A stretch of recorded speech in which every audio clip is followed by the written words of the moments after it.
everyone. Why? Hi everyone. Yeah. Hi the three people that are watching this. Welcome to our interesting Bazaar again. We're here this week at Farnborough Airport, where I actually worked and built some of the hangarage in that. So what went on here? Why are we here? Is that because you worked here? The funny bit is, we're in this actual position because, like all airports, yeah, there's nowhere for you to go and film anything. So we've set up shop here because it's the only place we get near the nice museum, which we're going to go and check out later. Yeah, private road. We're actually in line with the runway, so we might get a plane coming, who knows. But the reason we're actually where we are now is because no one else will sit here because it absolutely reeks of piss. Yeah, we didn't realise that when we started filming, but we're pretty committed now because all the other locations around here are bobbins. So why have we actually come here? We've come here because we go to interesting places. Yeah, that's generally what we do. And this is an interesting place because... It's very historic. Correct. It's the first... Why? It's Farnborough Airport, or as it was known as something else I would imagine, Farnborough Airport is the first place in the UK where heavier than air flight took place. We think, again, don't quote us on that. Or tell us. Tell us. You tell us. The first place that heavier than air flight took place was here. Was that in a balloon? No. So, right, what have we got? So, some British Army officers go over to the US Civil War and they see that they're using balloons. So, lighter than air flight. And they decide, this looks interesting, let's give it a go ourselves. So, we're relatively near to Aldershot, which is the home of the British Army. So they came back and set up a balloon company, was it? Like a British Army balloon? Reconnaissance balloons type things? Yeah, so getting higher up so you can see more and get that advantage over your enemy, so you can see what they're doing from further away. Which is what we're doing now. Which is exactly what the army's doing now, isn't it? Oh yeah, it carries on all through history. They still use things like heliostats, I think, which are balloons that you can mount cameras on. But anyway, so they come back. I think they do some stuff during the Boer War, and then there's some experimentation with kites as well. But they do find that Aldershot is too constrained, and they need an open area, and they come and they end up at Farnborough. So they set up they get a guy in, a guy called Samuel Cody, an American short. That was interesting. At least we've caught something there. Yeah, there's no planes. No. So they build a dirigible, nilli secundus or something like that, so it means second to none in Latin. They fly that using Samuel Cody's help, and then using the parts of that, they produce British Army Aeroplane Number 1. So they use the parts of the balloon, the engine, and they build a fixed-wing aircraft, a biplane, and they fly that here in 1908. And that's the first as well? That's the first heavy-than-air powered flight in the UK, and that was by the American Samuel Cody. So when we recorded this last night, when we drove around looking for a location, which was completely different to this one, it didn't smell of piss, but there's a lot of people there getting us way. I saw the Cody statues up here. We'll probably be showing this now on some B-roll. So you won't see what we're doing now because there'll be B-roll here. But when I saw it, I was like, who's Cody? Why's this statue of him? And I didn't know that, I didn't know that. But I should have known that. So the same with Wellington. But he's an interesting character, isn't he? He's a very interesting Because character. he's not really an aviationist, is he? He's a showman. Correct. He's a nutcase showman. He's a stuntman. He's an American showman who gets into it, and I think he's an absolutely fascinating character. He portrays himself as a cowboy. Because he's easily mixed up with someone, isn't he? He's easily mixed up with a cowboy. Buffalo Bill. He gets mixed up with Buffalo Bill. Yeah, so he was a showman doing shooting tricks. He comes on a tour of the UK and meets someone, I can't remember the name, but he gets involved with balloons. He develops an interest in balloons, and he's not an engineer. He's not got a technical background. Yeah, and through showmanship and I suppose through his marketing, he gets into the British Army. So you've got this guy who presents himself as a cowboy, essentially advising the British Army on a brand new technology, the cutting edge stuff. And now I think it's really interesting. And now we've got loads of cowboys advising the British Army. Hey! What else happened at Farnborough? What orifice was invented at Farnborough? This is a good one. We're big into engineering equality, and this is a particularly good one because at this time this is quite unorthodox. This one. Okay, I don't know. So at Farnborough, this I need to do hand signals for this, but might not put it on camera. So in World War II, the Spitfire is a carburettor-fired engine, yeah, and the Messerschmitt, or whatever it is, the German one, the Bosch, yeah, they've got fuel injection. So quite early on in the war, when everyone's learning all these tactics because they've not used them before, the Germans realised if they bang in steep, I believe, check this, there'll be something more interesting about tell us. There'll be something more technical about this on YouTube. If they smash it in low and fast and just go into a massive dive, the Spitfire can't go after it because as it goes into the G, all the fuel rushes into the carburetor and basically floods the engine. So this problem needs to be solved quite quickly, and at this time this was the Royal Aircraft Establishment where all the trials were done on aircraft and tactics and all that kind of stuff. So I'm going to get a name wrong now, but her nickname was Tilly Shilling, but you won't call that to her face. I can't remember her first name. I'll put it here. This is her name. Yeah, you can do that on YouTube videos. So this is her actual name. Yeah, so she invented a device that prevented more fuel than necessary going into the engine. So she basically, if you imagine a pipe, she worked out there's a big pipe to feed the fuel as it's needed. She worked out a disc that went in the pipe that blocked it off, and then they put a hole into that disc which only allowed the maximum amount of fuel the engine could deal with at any one time. Yeah, it restricted it to its maximum required amount. Okay. But as it came out of the G, the fuel behind would be allowed to come through, so it didn't block the pipes. Oh, so she invented that. Yeah. Female, she's an interesting character as well. Female aviation engineer, which for like that time, there's not many female engineers from that time. There's not many female engineers now, sort it out. But for that time, and she weren't like just some, like making the tea, sweeping up, doing the typing. She was quite a well-respected aviation engineer. Some interesting facts about her are, she had the 100-mile-an-hour record around Goodwood, so she was the first woman, might be the second woman, or one of the few, definitely top 3 women to go around Goodwood circuit at 100 mile an hour, over 100 mile an hour average, which in that time period, which we talk about 1945, going 100 mile an hour was new and crazy at that time anyway. And she refused to marry her husband until he managed to go round the Goodwood speed track at over 100 mile an hour. Yeah, that's really interesting. So all this like mad stuff at the minute, like getting female engineers, they've been around for ages, it's just that people are a bit ignorant. So yeah, there was, what else? I just find this character stuff really interesting. It's certain characters that drive innovation. So with people like Tilly. Like, who knows who she is? There's a pub in Farnborough called the Tilly Shilling, Weatherspoon's pub. They're obviously going full out to promote that. Yeah. And like, it's nice that it's a shame that people promoting local heroes like that, male or female, has to be Weatherspoons. Yeah, and unfortunately, it's very nice inside. Yeah, it's got all the aviation on it, but it's just a terrible pub, isn't it? But yeah, you're slating the local pub. I'm slating. I love the fact that it's named after like the local celebrity scientific lady who invented something really important for World War II. Without that invention, the Germans didn't need to shoot us down. They didn't need to shoot. They could effectively get 2 planes in a dogfight and win without firing around, because all they've got to do is let someone follow them, maybe an experienced pilot, go into a dive, they follow them. Once it's flooding, you're knackered, and they'll just exploit that thing. So yeah, without her coming up with that, and she did it quite quickly as well. It was a quick effort. Maybe men were over engineering it. Maybe men were thinking too much. Maybe they're going straight to fuel injection. She's just like, you can only get liquid uncompressed, does it? Very much. No, don't quote that in scientific material, but yeah, liquid don't compress very much. So if you restrict it simply, then you can't flood it. Yeah, I find these characters really interesting. So what does that mean for today? So at the moment, people assume that things like AI and robotics, that it's all going to be engineers doing these things, but you have people like Samuel Cody who are marketers, showmen, people who could sell things. You have them coming along and really driving innovation in an area that you wouldn't assume them to be working in. So we need all kinds of different people to be driving innovation. So, for example, within the military sphere, it might not be the straight, logical, hard, aggressive people that you want in there. You want other people like people who maybe run startups or true innovators to drive that innovation.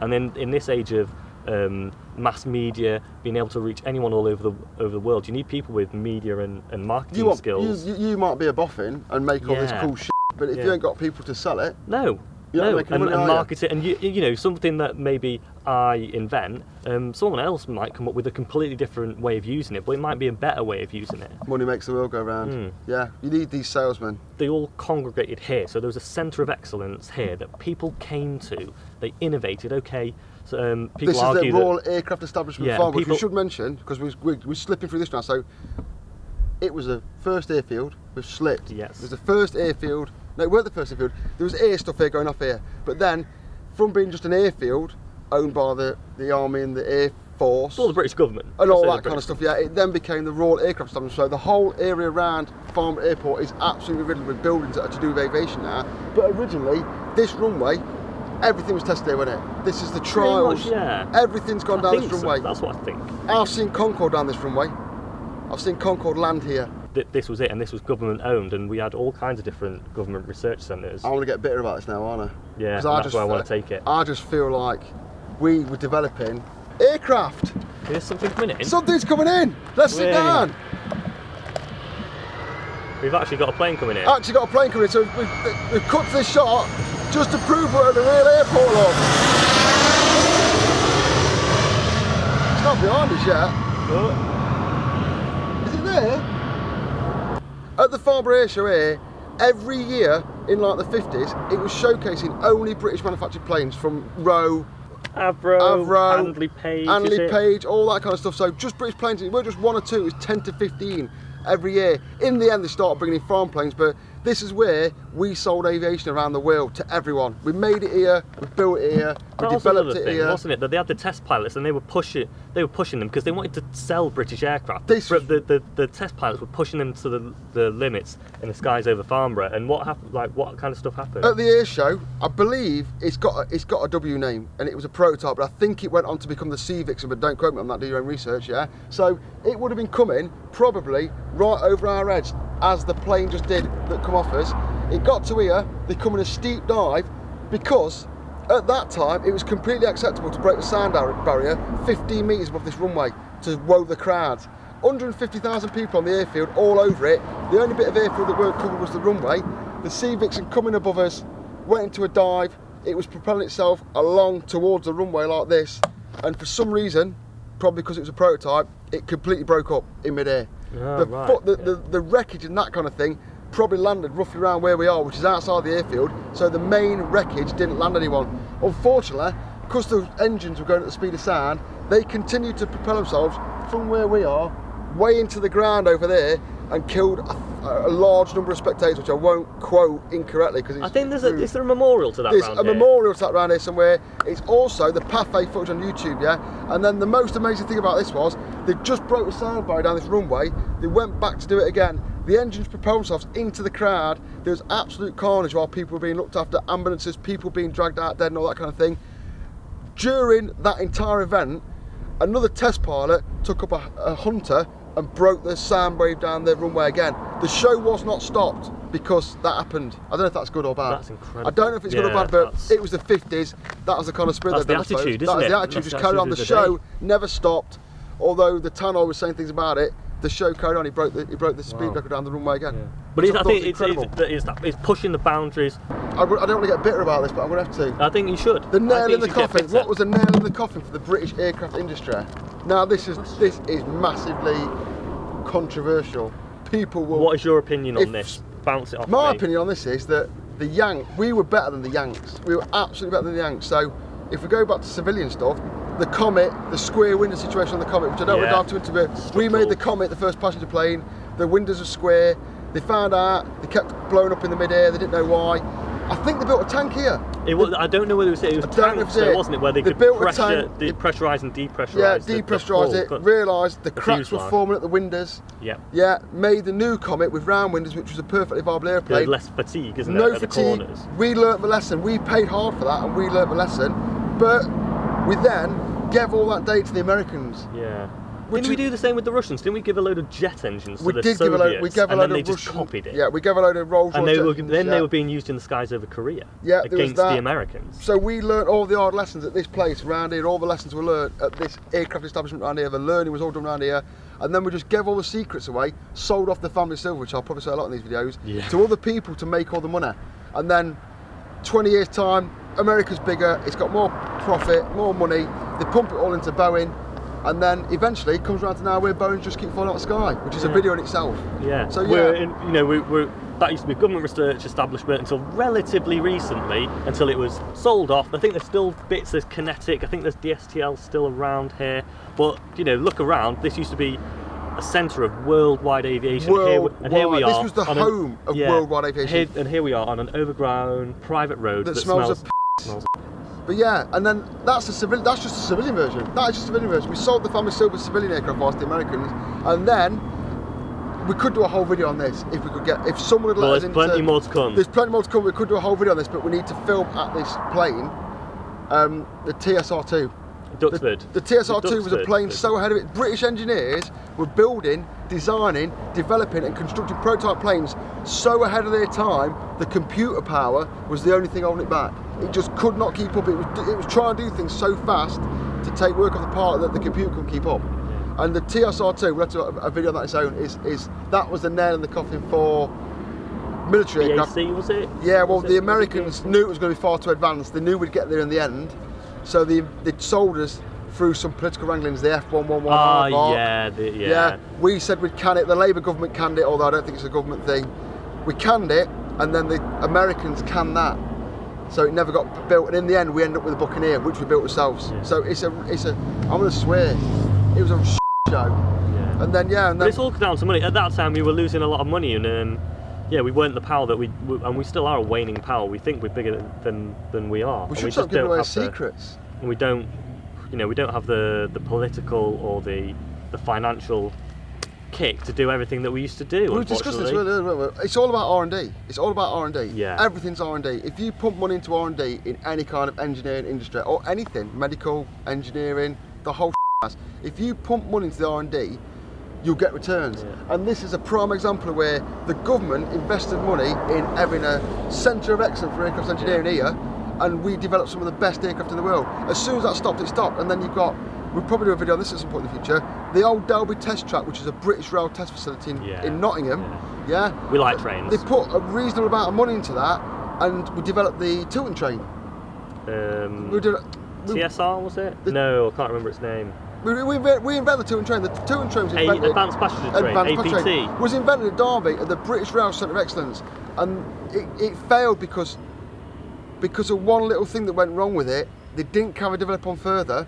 We then sold all that data to the Italians, who then just carried on a little bit more with R&D and cracked it, and now got Pendolinos. Sold it back to us. So yeah, but I think that's a very we're tangenting off there, but I think it's a very British thing to develop something, come up with a good idea, tweak it around and make it work, and then just before we crack it, we just let go because I think we're scared to fail.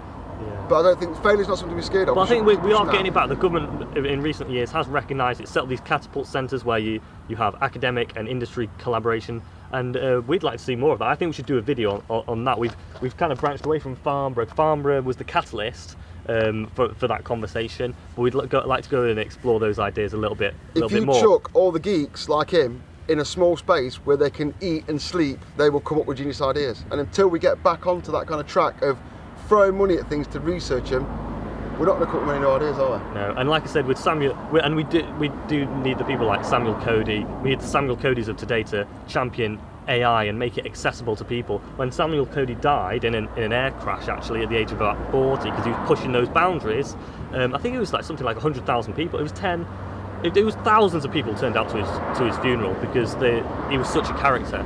And the public were captured by that one individual. And I suppose you've kind of got his day in people like Elon Musk. Who are showmen. He's a showman. That's a positive thing, because I was just going to say, not many people know who Tilly Sheridan is regarding the thing we spoke about earlier, because engineers celebrities aren't famous, but I think we're seeing a change that now, because you've got Elon Musk. Yeah. The guy that's into space. Is it Jeff Bezos? No, it's Bezos. He's into space, and the Amazon guy. The one that was in the band. He was into space and physics and all that stuff. Brian Cox. Brian Cox is it. We've got that. He's becoming popular. It's being more popular now to be cool and to be an engineer, and that is coming back. I think Elon Musk might have cracked that the first time. Yeah, so that's good. Because he's a showman. But footballers, people worship them, don't they? Yeah. And pop stars, and although what they do is good, they entertain. Like, if we made engineering more cool, because it was cool, but to be cool, we need to go back to this, don't we? We need to be producing cool stuff that interests people. Well, that's like Bloodhound. I think people have recognised that. What was the one before Bloodhound? The land speed record. UK land speed, we've always had the land speed record, haven't we? We're pretty good at that. I think that's a legacy. We've lost it to the Americans for a bit. They're all tested down here, so they've all been tested down here. I don't know now because it's owned by Tag Aviation, but I certainly know all the land speed record cars are tested down here just to see if they work. They don't run them here at full speed, but they've all been tested here. When I worked here, Newquay. When I worked here 15, 20 years ago, they were testing one down here, but I couldn't tell you which one it was. But yeah, they've all come out of here, and now they'll be on that because there's no R&D here anymore. Cool little aviation company's own place around the airport because it's nice to have Farnborough as their postcode, and that's pretty much it. They love the legacy of Farnborough Airport, but the actual airport itself, apart from the air show, is just a. We should probably go into that. We should go and do one at the Coventry Transport Museum because they've got the vehicle there, the land speed record. We'll do that, and maybe we'll go for mad tangents. Maybe we'll link it up here. But that's what we do. We come to these places and we just see where the conversation takes us. You know what it's like in the pub. We started off on Farnborough and planes and early aviation, and we've ended up talking about centres of excellence, engineering, supersonic cars, showman, This is pub chat. It's pub chat. It's interesting, bizarre. That's what it is. But and we'd like you to join the conversation. So if you've got anything to add, if you think we're talking absolute rubbish and have got your own opinion, get in touch, and we'll probably talk about it in a future video. Like and subscribe. Like and subscribe.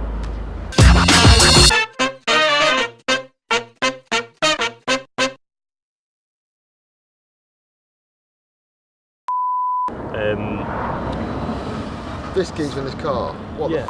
Can we film it? Oh, I swore again. I can cut that. I think it's a Sea Vixen prototype. Flew at an air